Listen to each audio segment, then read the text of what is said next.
ወልድ ወመንፈስ ቅዱስ አሐዱ አምላክ አሜን። ከእንባ በቀር ምን አተረፍን? የዚህ ዘመን የኢትዮጵያ ነገር እንባ ባህር ሆኖ ሰው ቢያሰጥም፣ ደም ጎርፍ ሆኖ ሰው ጠራርጎ ቢወስድ፣ የሚሰማ ጆሮ፣ የሚያይ ዓይንና የሚያስተውል አእምሮ የለም ብንል ተገቢነት ያለው አባባል ነው።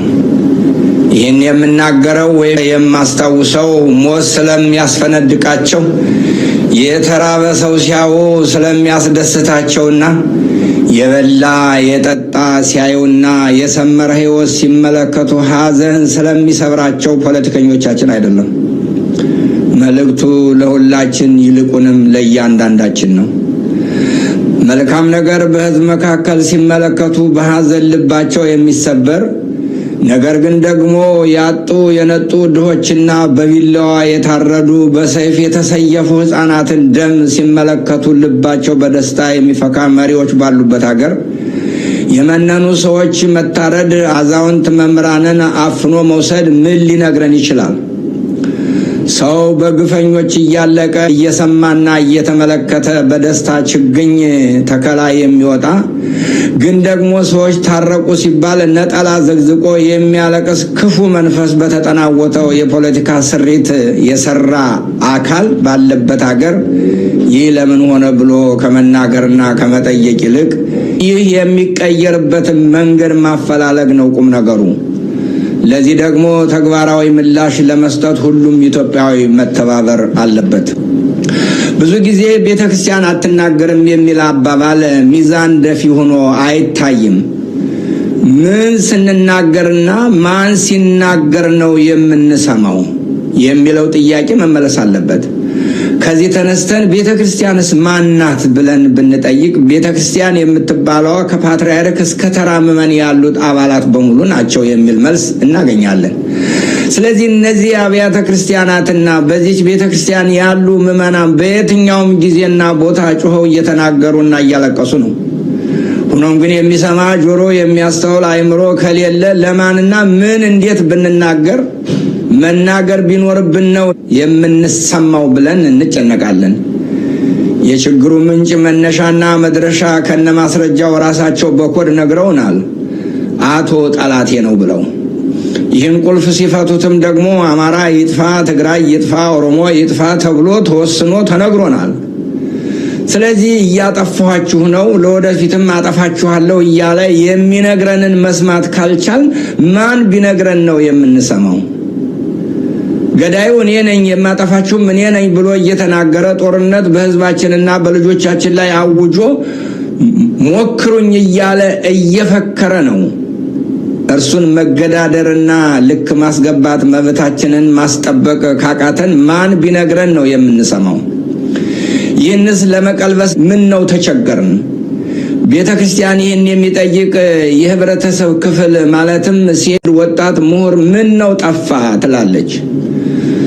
ትውልድ ከምድረ ገጽ ሲጠፋ፣ ሀገር ስትፈርስ እነዚህ አካላት ምን እያደረጉ ነው የሚለው አንኳር ሐሳብ ቤተ ክርስቲያናዊ ጥያቄ ነው። የሞት፣ የመከራ፣ የረሃብ፣ የሰቆቃ ዜና በየጊዜው እያየን እየሰማን ምን ነጋሪ ያስፈልገናል? ሞት የሚያስፈነድቃቸው፣ ሰቆቃ የሚያስጨፍራቸው መሪዎች አሉን። ለመግደል ደግሞ ከላይ እንዳልነው የመግደያ ልዩ ኮድ ሰጥተው እየገደሉ ነው። ገዳዮቻችን በግልጽ ነግረውናል። አማርኛ ተናጋሪ ጨካኝና ክፉ ነው፣ ስለሆነም መሞት አለበት። ኦሮሞኛ ተናጋሪውም ስለማይታመን፣ ትግረኛ ተናጋሪዎችም ስለሚጨቁኑ መጥፋት አለባቸው እያሉ ይህንን ክፉ ሰይጣናዊ ስራ የሚሰራ አካል አቁም በማለት መስራትና መናገርም ያለብን ሰዋዊ ግዴታችን ነው።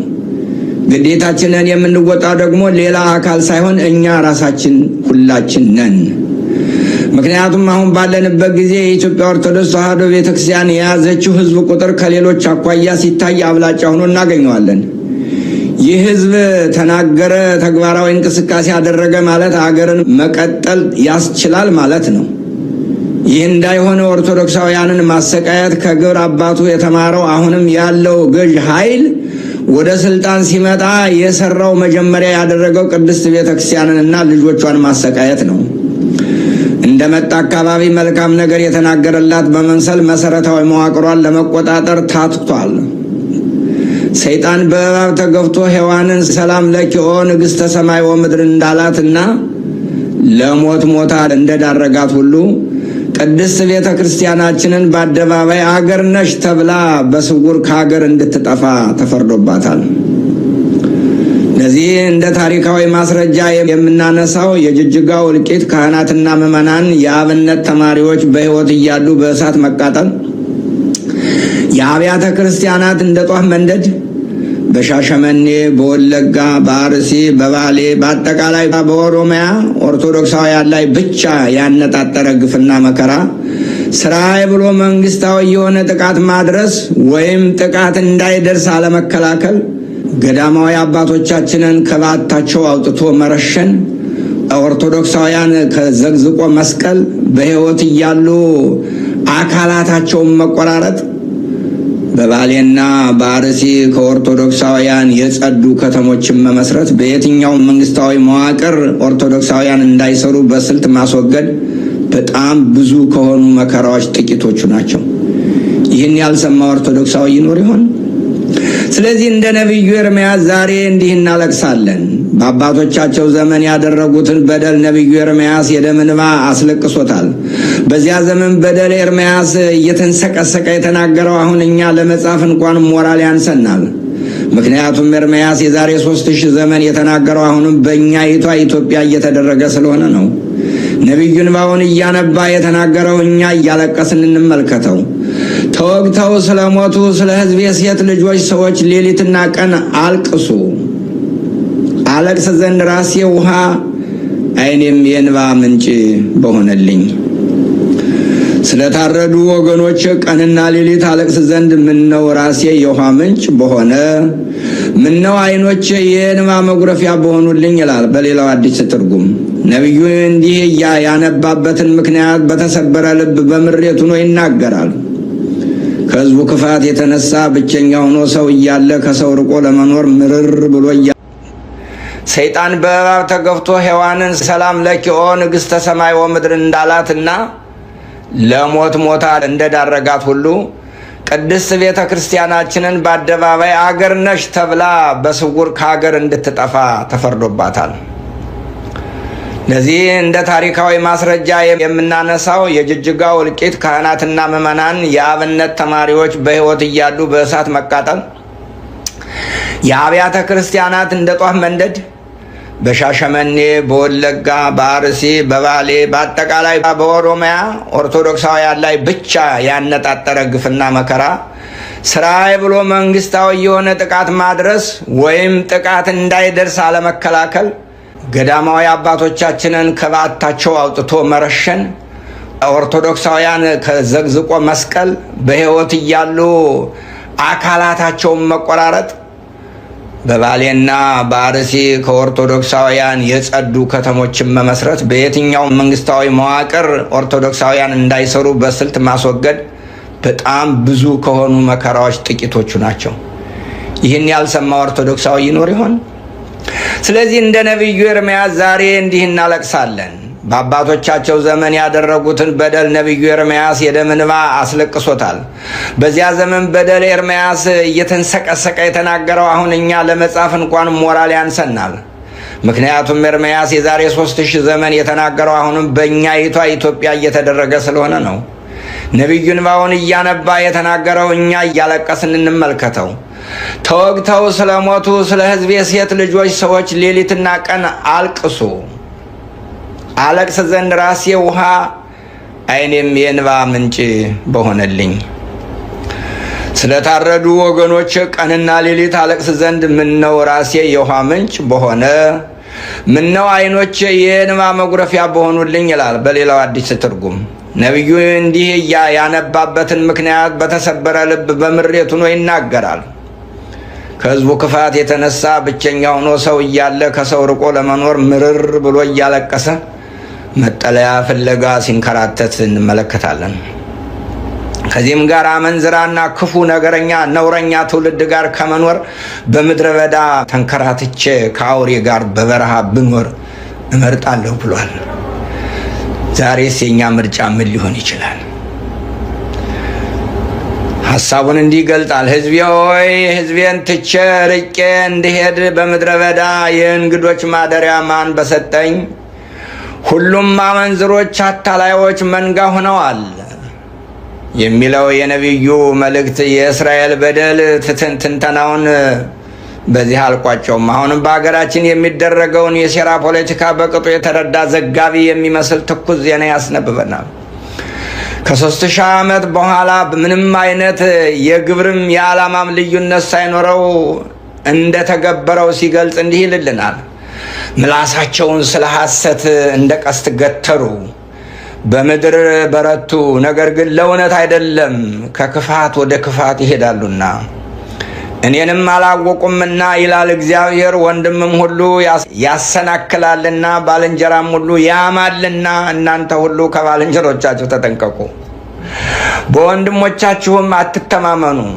ሰው ሁሉ ባልንጀራውን ያታልላል፣ በእውነትም አይናገርም። ሐሰትን መናገርንም ምላሳቸው ተምሯል። ክፉን ለማድረግ ይደክማሉ። ከዛሬ 3000 ዓመት በፊት የተፈጸመና የተነገረ ታሪክ ዛሬ ላይ ምን ይጠቅማል የሚል ጥያቄ አይጠፋም ይሆናል። የኛ መልስ ደግሞ ከዛሬ 4 ኪሎ እየተደረገ አይደለምን? በአጉል ንግግር ለምትሞግቱኝ ደግሞ እንዲህ አስረግጣለሁ። የአሁኖቹ መሪዎቻችን ሊያርዱህ ቢላዋ አዘጋጅተው በእውነት እኔ እንዳንተ ያለ የማከብረው ሰው በዓለም ላይ የለም ይሉሃል። በመጨረሻ አርዶ ሲጥልህ እያየ የሚስቅብህ አብሮ የሚሰራው እሱ ነው። 30 ሰዎች በ30 ቦታ ሰብስቦ ቢናገር ነቢዩ እንዳለው ምላሳቸው ስለ ሐሰት እንደ ቀስት ገተሩ።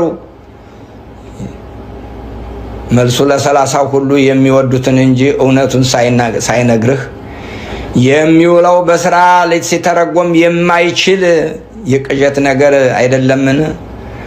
አንተን የሚያወራህስ የራሱን የውሸት ስራ ከሰራ በኋላ አይደለምን? ለዚህ ሁሉ ከወዳጁ ይጠንቀቅ የተባለው ሲያብራራው ወንድም ሁሉ ያሰናክላልና ባልንጀራም ሁሉ ያማልና እናንተ ሁላችሁ ከባልንጀሮቻችሁ ተጠንቀቁ፣ በወንድሞቻችሁም አትተማመኑ። ይሄ ዛሬ ኢትዮጵያ አይሰራም ወይ? ይሄ ዛሬ በኢትዮጵያ ውስጥ ስንቶቹ በወንድሞቻቸው ታረዱ? ስንቶችስ በጓደኞቻቸው ተከዱ? አገርስ ስንት ጊዜ ደማች? ምን አይነት ፍርጃ ነው? እንዴት ሰው ከወንድሙ ሊጠነቀቅ ይችላል? ነገር ግን ዛሬ ይህ በእኛ እየተከናወነ አይደለምን? በምድራችን የለም አይደረግም ብሎ ሊከራከር የሚችል አለ? ይህስ ያላስለቀሰ ምን ያስለቅሳል? እረ በቃን ወገኖቼ፣ እረ ይብቃን ወገኖቼ። ሁላችን እንተባበር። የደጋጎች አባቶቻችን አምላክ በሰማዕትነት ያረፉትን ገዳማውያን አበውን በሃይማኖታቸው ምክንያት የሞት ጽዋ የተጎነጩት ካህናትን ምዕመናንንና ለጋ ወጣቶችን ሕፃናትን የሕፃናትን ነፍስ እረፍተ መንግሥተ ሰማያት ይስጥልን እያልኩና እየተማጸንኩ በደረሰውና እየደረሰ ባለው ሞት፣ መከራ፣ ረሃብና ስደት የተሰማኝን ልባዊ ሐዘን እገልጻለሁ። እግዚአብሔር አምላካችን ከዚህ መከራ ይጠብቀን። የቅዱሳን አማላጅነትና ረድኤት በአገራችንና በምድራችን ይሁን። የእናታችን የቅድስት ድንግል ማርያም ጸሎትና አማላጅነት አይለየን። ወስብሐት ለእግዚአብሔር። በስመ አብ ወወልድ ወመንፈስ ቅዱስ አሐዱ አምላክ አሜን።